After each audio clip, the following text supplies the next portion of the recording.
Janasena office ఉంటుంది పక్కన, పెరిగిపోతుంది జనసేన ఆఫీసు. మామూలుగా పెరగట్లా, 18 అడుగులు గోడ పెరుగుతావు పక్క నుంచి, 20 ఎకరాలు కొనేశాడు అయ్యారు. ఎక్కడి డబ్బులు?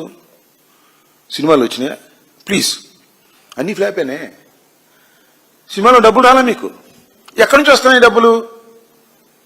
లోకేష్ కరప్షన్లో, చంద్రబాబు కరప్షన్లో పర్సంటేజ్ ప్రకారం మీకు వస్తుందా రావట్లేదా? జలధార మీద ప్రమాణం చేసి చెప్పమని అడుగుతా ఉన్నా. నువ్వు జలధార మీద ప్రమాణం చేసి చెప్పు, నీకు నేను క్షమాపణ చెప్తా. నేను ఆరోపిస్తున్నా, ఖచ్చితమైన ఇన్ఫర్మేషన్తో నేను ఆరోపిస్తున్నా, రుజువు చేయలేకపోవచ్చు. You are taking commission from the corruption of Chandrababu Naidu and his family. లెక్కగట్టి నెలకింతని చెప్పి నీకు ఇస్తుంటే నువ్వు మేస్తున్నావు, మా మీద కోస్తున్నావు. ఇది ధర్మమేనా?